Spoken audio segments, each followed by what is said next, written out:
Tengo solo una vida que pronto pasará, y solo lo que hice por Dios permanecerá.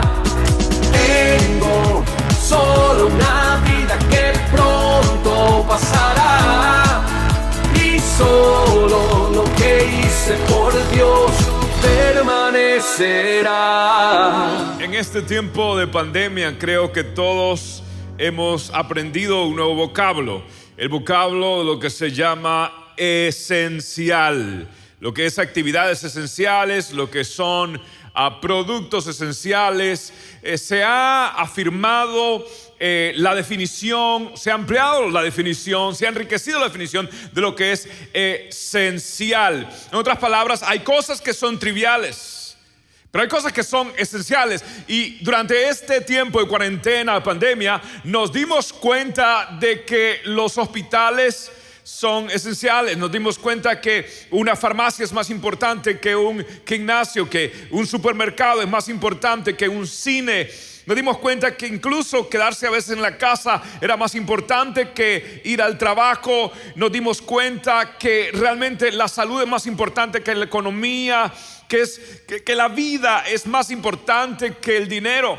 Fuimos refrescados porque la palabra esencial significa todo aquello que es imprescindible para vivir. En otras palabras, yo no puedo vivir sin esto. Entonces, como no puedo vivir sin esto, esto es algo esencial. Y de igual manera, en la vida espiritual hay cosas que son imprescindibles. Hay cosas que son esenciales. De pronto no tenemos todo, pero tenemos que tener algunos fundamentos, algunas bases. Y Jesús lo establece. En el libro de Mateo, en el capítulo 5, Jesús dice: esto es el reino de los cielos. Esto es lo esencial. En la economía del reino de Dios, esto que le voy a decir es esencial. Y Él comienza diciendo estas palabras. Él dice en el capítulo 5, en el verso 1 y 2, dice: viendo la multitud, subió al monte, y sentándose, vinieron a él sus discípulos. Y abriendo su boca, les enseñaba diciendo. Ahora, esta expresión, les enseñaba diciendo, es una expresión que puede ser traducida: esto es lo que les solía enseñar. Esto es lo que él constantemente les repetía. Esto es lo que él quería recalcar en ellos. Esto es lo que él constantemente les recordaba. Eso es lo que significa. Quiere decir que este es el mensaje insignia de Jesús. Este es el mensaje que Él quiere que nadie se olvide de esto, y por eso se lo repetía constantemente. Es esencial. Y es esencial porque, si usted nota, dice que estaba la multitud, pero le habló a los discípulos. Llegando a sus discípulos fue que le empezó a hablar. Le empezó a conversar a los discípulos. Y tiene sentido porque en el libro de Mateo, el énfasis es el reino. El mensaje de Mateo, la característica es el reino de Dios, el reino de los cielos. De hecho, se repite 57 veces en algunas versiones, en otras 54, en otras 56. El reino de los cielos es el tema central de Mateo. Y en este capítulo en particular lo menciona por lo menos 5 veces. Es el mensaje del reino. Entonces es esencial porque le está diciendo: esto es lo básico para poder entrar. Pero no solamente entrar, aquí hay algo más personal, porque este mensaje no solamente es esencial, es personal. Aquí Jesús, si tú prestas atención a lo que vamos a leer durante esta serie, se está en cierto sentido autorretratando. Es muy autobiográfico este mensaje. Jesús está diciendo: esto es lo que yo soy puro, yo soy manso de corazón, yo soy misericordioso, yo soy galardonador, yo soy todopoderoso. Y empieza a describir, y en el fondo nadie es tan humilde, nadie es tan santo, tan misericordioso, tan puro como Jesús.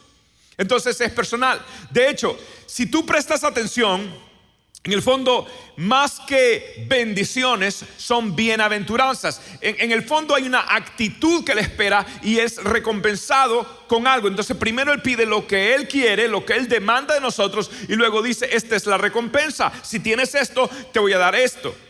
Entonces, algo interesante es que si tú notas, en el fondo es una respuesta a los atributos de Jesús. Porque Dios es bueno y por eso Él espera que seamos misericordiosos. Dios es santo y espera que seamos puros. Dios es todopoderoso y espera que confesemos la pobreza de espíritu. Él es un Dios galardonador y por eso Él espera que a través de las persecuciones, de las tribulaciones, no perdamos la fe. Es un Dios consolador y por eso le puedo confiar mis lágrimas. Y cuando ves estas 8 características de un ciudadano del reino de los cielos, lo esencial de un ciudadano del reino de los cielos en el fondo son actitudes que responden a sus atributos. Entonces nosotros respondemos a Jesús de esta manera y por eso es algo personal y es algo esencial. ¿Y qué es lo esencial? Bueno, vamos a comenzar y hoy veremos el primero. En el verso 4 lo va diciendo, bueno, desde el verso 3 en adelante él empieza a detallar, pero lo que Jesús nos está queriendo decir es esto, que mientras más demostremos el carácter de Dios en nuestra vida, más bendecidos seremos por Él. Mientras más reflejemos el carácter de Dios, más bendecidos seremos por Él. Por eso, en vez de enfocarnos en Señor, bendíceme, deberíamos de pedirle a Dios, cámbiame. En vez de dame más, deberíamos transfórmame más. ¿Por qué? Porque si estas actitudes se desarrollan en mi vida, yo sé que las bendiciones de Dios primero no van a ser una piedra de tropiezo, sino van a ser un testimonio de la fidelidad de Dios en mi vida. Yo conozco personas que le piden, Dios, dame la casa, dame el yate, dame el carro, y cuando Dios se los da a mis hijitos, nadie los ve, ni en pintura, sobre todo en la iglesia. Entonces se convierte en una piedra de tropiezo. Pero cuando tienes la actitud de un ciudadano del reino, entonces ya tú no te preocupas porque las bendiciones más bien te siguen a ti. Tú no estás por las bendiciones, ahora las bendiciones te siguen a ti. Es más, el libro de Deuteronomio lo pone de esta manera, en el capítulo 28, en el verso 1 y en el 2. Dice así, si de veras obedeces al Señor tu Dios y pones en práctica todos sus mandamientos que yo te ordeno hoy, entonces el Señor te pondrá por encima de todos los pueblos de la tierra. Además, todas estas bendiciones vendrán sobre ti. Y note lo que dice, ¿y qué va a hacer? Y te alcanzarán por haber obedecido al Señor tu Dios. ¿Ve usted? Las bendiciones te siguen si obedeces, si tienes este carácter, las bendiciones te van a seguir. Tú no sigues las bendiciones, tú sigues al bendito y las bendiciones te siguen a ti. Entonces, en vez de decirle, Señor, dame, deberíamos decir, Señor, cámbiame. Así que donde está allí, usted haga conmigo esta oración, diga, Señor, cámbiame. Señor, transfórmame. Quiero ser más como tú, porque si reflejo tu carácter, tus bendiciones estarán sobre mi vida. Las bendiciones me perseguirán y me alcanzarán y seré bendito con toda bendición celestial en lugares celestes. Amén. Eso es lo que debemos de pedir. Ahora, note usted cuál es la primera de los 8 atributos, de las marcas y a la vez las metas de todo ciudadano del reino, lo esencial. Verso 3 dice así, de Mateo 5: bienaventurados los pobres, ¿en qué? En espíritu, porque de ellos es el reino de los cielos. Ok, de entrada vemos el corazón de Dios. La primera palabra es bienaventurados. ¿Y qué significa bienaventurados? Bueno, es una palabra que viene del griego, makairos, y significa ser bendecido, ser feliz. Pero escúcheme, no es cualquier bendición. Es una bendición condicionada a una relación. Es una bendición que su intensidad, por decirlo así, su veracidad, por decirlo así, su riqueza, por decirlo así, depende de que yo esté cerca de su fuente. Mientras más cerca de Jesús, más bendecido seré. Mientras más parecido a Él, más bendiciones vendrán a mi vida. ¿Por qué? Porque mi vida le refleja y Él ahí derrama su bendición sobre mi vida. Entonces puedo tener cosas que incluso ni he pedido, porque mi corazón no está en cosas, sino mi corazón está en ser cada día más como Jesús. ¿Y qué significa, pastor, ser bendecido por Dios? Ser bendecido por Dios significa que tienes su aceptación, su aprobación, su provisión y su protección. Eso es ser bendecido por Dios. Que Él me ve con agrado, porque Él me aprueba y Él me bendice. Tengo su bendición y tengo su protección. Porque cuando el Padre me ve a mí desarrollando estas actitudes de Cristo, en sí ve a Jesús. Cuando me ve a mí, ve a Jesús. Y en el amado soy acepto. Y como soy acepto en el amado, el que tiene al Hijo tiene todo en la vida. Tiene la vida, dice Juan. El que tiene al Hijo tiene la vida. En otras palabras, si nos dio al Hijo, ¿cómo no nos dará también junto con Él todas las demás cosas en cuanto a lo que Él quiere en mi vida para poder cumplir los propósitos para gloria de su nombre? Entonces soy bendecido de parte de Dios. Ahora, ¿cómo yo puedo entender primero qué es el reino de Dios realmente? Y cómo yo puedo reconocer esa pobreza espiritual en mi vida. ¿Qué significa? El reino de Dios significa que el gobierno de Dios está en mi vida. Significa que yo tengo todas las áreas de mi vida bajo el gobierno de Dios. En otras palabras, Señor, tú eres dueño de mis finanzas. Señor, tú eres dueño de mi vida de entretenimiento. Todo lo que veo es para honrar tu nombre. Todo lo que hablo, lo que digo, lo que hago es para gloria de tu nombre. Es una vida bajo el gobierno de Dios, pero no una parte. Toda mi vida tiene que estar bajo el gobierno de Dios. Y ahora, esto de pobreza, ¿qué significa ser pobre en el espíritu? Bueno, ser pobre en el espíritu significa esto, que Dios solo puede bendecir plenamente. Dios solo puede bendecir plenamente a aquel que reconoce plenamente su necesidad de Él. Dios solo puede bendecir plenamente a aquella persona que totalmente reconoce su necesidad de Él. Eso es ser pobre en el espíritu, es reconocer. Mire, por ejemplo, yo he estado queriendo aprender guitarra. No sé si es crisis de edad media. Y he estado queriendo aprender guitarra. Es más, yo creo que un día le voy a quitar el puesto a Jonathan. Jonathan, yo creo que un día te voy a quitar el puesto. Llevo una semana, sí, viendo videos de YouTube. Y no nada de maestro ni nada, pero yo me siento que soy musicalmente rico. Sí, mira. ¿Cómo suena eso? ¿Cómo suena? Hay un switch de on. Bueno, me estás haciendo quedar como que ni siquiera sé encender la guitarra. Sí, no, yo no soy tan malo. Mire.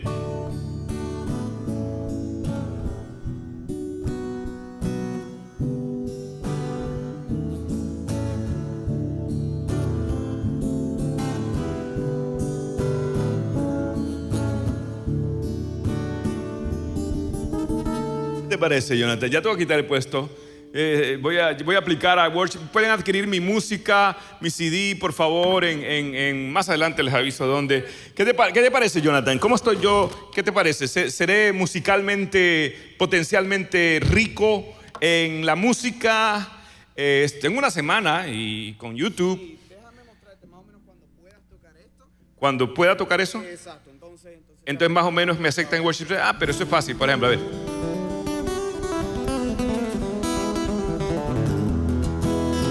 Ok. Jonathan, stop. Jonathan, vete por allá, por favor. Oh my goodness. Me ha hecho quedar en ridículo este muchacho.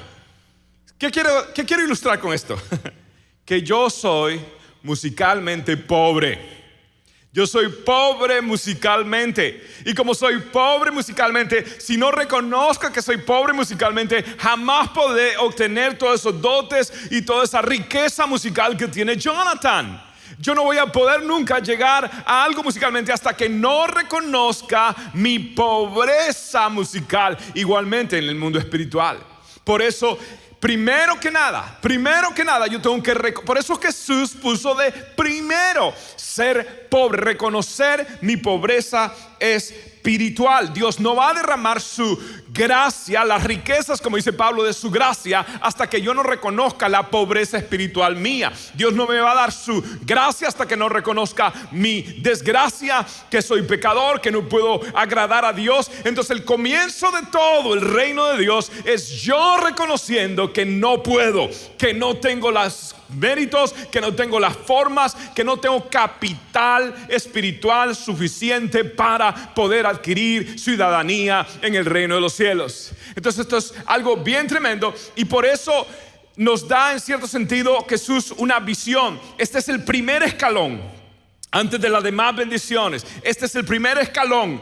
Tienes que reconocer que eres pobre, destituido, espiritualmente no tienes cómo tú puedes llegar y obtener nada. Por lo tanto, lo que tienes que hacer es humillarte delante de Dios, es pedirle perdón, y allí entonces yo tengo esperanza. Por eso la Biblia dice en Isaías capítulo 66 verso 2 las siguientes palabras: pero miraré a aquel que es como pobre. Sí, otra vez, esto ya Dios lo había dicho. Al que es pobre y humilde, ¿dónde? De espíritu. Así que la pobreza espiritual ya era un tema del Antiguo Testamento, y Jesús lo reafirma y dice: y que tiembla a mi palabra. Y esto es lo que vemos en la Biblia. Vemos cómo Dios agarra a gente que reconoce. Gedeón dice, por ejemplo: Señor, yo soy de las tribus más pequeñas, sin embargo Dios lo hizo un gran guerrero.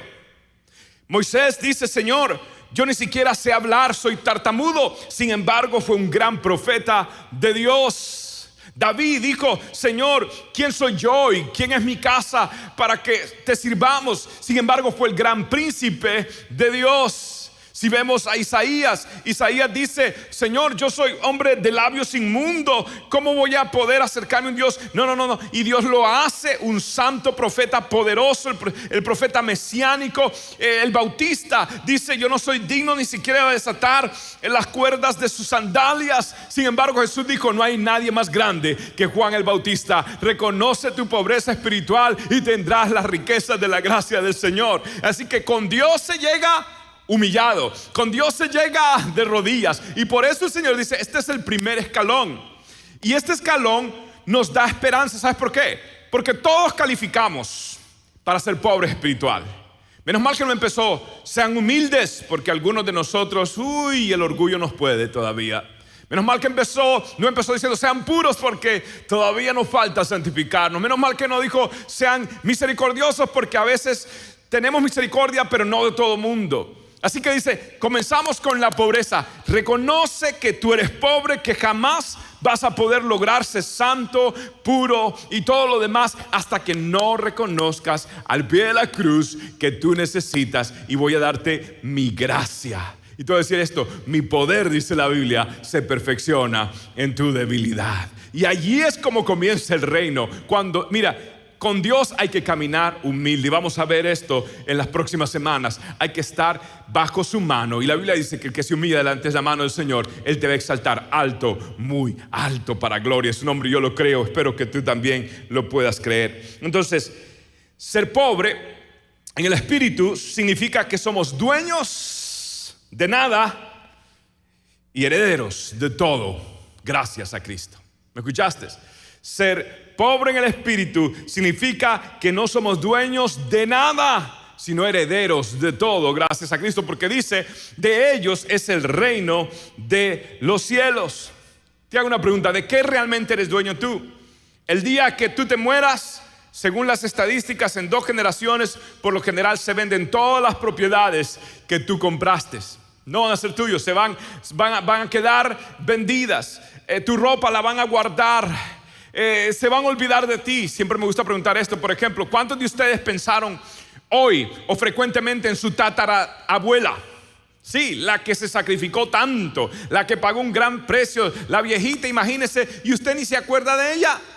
Y lo mismo le va a pasar a usted el día que usted vaya al reino del cielo. Ya que se va a olvidar todo el mundo de usted. Antes la pregunta es: ¿por qué nos nos apropiamos, por qué caminamos tan orgullosos, no somos dueños de nada, pero en Cristo somos dueños de todo. Tenemos el reino de los cielos. Y esto me recuerda a mí una parábola que Jesús dio para ilustrar cómo se entra al reino de los cielos. Y está en Lucas capítulo 14, verso 15 en adelante. Dice así el verso 15. Al oír esto, uno de los que estaban sentados a la mesa le dijo a Jesús: dichoso el que participe del banquete del reino de Dios.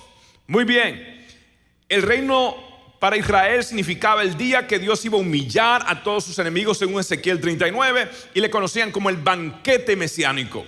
Entonces ellos están diciendo: wow, ahora que vas a hablar del reino, me encantaría entrar allí. Pero Jesús dice: no tan rápido, mira, para entrar tienes que reconocer algo.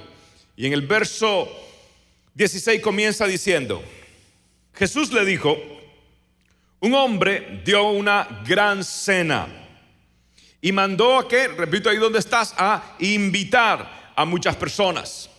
A la hora de la cena mandó a su criado a decir a los invitados: vengan, porque ya la cena está lista. Déjame decirte algo: cada vez que Dios te invita a algo, Él ya tiene preparado todo, porque así es Dios, es un Dios organizado. Voy a preparar mansión para ustedes, dice, para que donde yo estoy, ahí también usted. Así que cada vez que Dios te llame y Dios te dice: confía en mí, no te preocupes, Él ya tiene preparado todas las bendiciones. Así que deja de llorar, confía en el Señor. Luego el verso 18 dice: pero todos comenzaron a disculparse. El primero dijo: acabo de comprar un terreno y tengo que ir a verlo. Te ruego que me disculpes. Otro dijo: he comprado 5 yuntas de bueyes y voy a probarlas. Te ruego que me disculpes. Tremendo. Usted ve estas dos excusas tan baratas. No solamente son baratas, son tontas. Porque ¿quién compra algo y después lo prueba? ¿Quién compra un terreno y después lo va a ver? Así que son excusas baratas y tontas, pero en el fondo está demostrando que ellos sentían que no tenían necesidad de ir a un banquete. Están demostrando, ellos creían que eran ricos, y el Señor dice: no, solo los pobres entran. Y mire por eso lo que sigue en el verso 20. Aquí hay otra tercera excusa. Y otro dijo: acabo de casarme y no puedo ir. De los tres, a este yo le doy más excusas, porque no es de que no quería ir, sino como ahora está casado, no lo dejan ir. Algún hombre diga amén, pero calladito, ¿o yo? No, la verdad es que los primeros pusieron lo material como primero, y este último puso lo familiar como primero. Déjame decirte algo: lo primero en la vida tiene que ser Dios. Y lo mejor que tú puedes hacer por tus hijos es demostrarle que en tu primer lugar está Dios. Te voy a decir por qué. Porque un día tú no vas a estar con ellos. Un día tú le vas a faltar, pero Dios no les va a faltar. Él va a estar allí junto con tus hijos y van a clamar al Dios que tú clamaste y Él les va a responder. Así que mejor demuestre el camino para que sigan poniendo a Dios en primer lugar. En mi casa, en mi familia, ¿quién es el primer lugar? Dios es el primer lugar. Ahora mire usted lo que dice Jesús. Verso 21. El criado regresó y se lo contó todo a su amo. Entonces el amo se enojó y le dijo al criado: ve pronto por las calles y los callejones de la ciudad y trae acá a los que pobres, los inválidos, los ciegos y los cojos. Más tarde el criado dijo: Señor, ya hice lo que usted me mandó y todavía hay lugar. Entonces el amo le dijo al criado: ve por los caminos y los cercados y obliga a otros a entrar para que se llene mi casa. ¿Cómo quiere Dios su casa? Que esté que esté llena. Hay personas que dicen: no, las iglesias más espirituales son las más pequeñas. No, Dios dice: quiero que mi casa esté llena. Así que no importa si son pocos o son muchos, Dios siempre quiere ganar a los perdidos. Yo quiero que mi casa esté llena. Inmediatamente, escúchame, que se abran las iglesias, tienes que correr a la casa de Dios, porque el papá dijo: no quiero a mi iglesia vacía. Yo espero que tú estés ahí. Quiero mi casa llena. Y esto me encanta. Y esto me recuerda a mí lo que va a suceder. Esto no es descriptivo nada más de cómo entrar al reino de los cielos. Nos da proféticamente un vistazo a cómo será ese banquete mesiánico que en el Nuevo Testamento se conoce como la boda del Cordero. Y quiero terminar leyendo esto. Dice, entonces, en Apocalipsis 19, mire cómo termina todo esto. Entonces volví a oír algo que parecía el grito de una inmensa multitud, o el rugido de enormes olas del mar, o el estruendo de un potente trueno, que decían: alabado sea el Señor, pues el Señor nuestro Dios, el Todopoderoso, reina. Alegrémonos y llenémonos de gozo y démosle honor a Él, porque el tiempo ha llegado para las bodas del Cordero y su novia se ha preparado. Aleluya. Y el ángel me dijo: escribe esto: benditos son los que están bienaventurados, benditos son los que están invitados a la cena del Cordero. Aleluya. Así se entra al reino de los cielos, diciendo: Señor, tú eres a quien necesito. Reconozco mi pobreza, no puedo calificar, no tengo capital espiritual, tiene que ser tu gracia. Reconozco que te necesito. Si algo ha hecho esta pandemia, es recordarnos de lo que realmente es esencial y lo que es trivial en la vida. Y a veces nos dimos cuenta también que no estimamos lo suficiente tantas bendiciones que Dios nos dio con el simple hecho de ir a un parque, el simple hecho de ir a verse con amigos. Y nos dimos cuenta que éramos bendecidos grandemente y no lo sabíamos. Éramos bienaventurados y no lo apreciamos. Hace poco escuché la historia de un señor anciano de 80 años. Le dio el COVID-19, este coronavirus. Y cuando él estuvo 7 días en la unidad de cuidados intensivos, por fin puede salir del hospital y le entregan la factura, los cargos por ese tiempo. Y la factura era por $75,600. Escucha, para que evites caer ahí: $75,600 por una semana en cuidados intensivos. Y cuando le entregan la factura, el señor empieza a llorar, y las enfermeras estaban como con pena. Le dice: mire, señor, es que un día promedio en Estados Unidos por estar en cuidados intensivos son $10,800.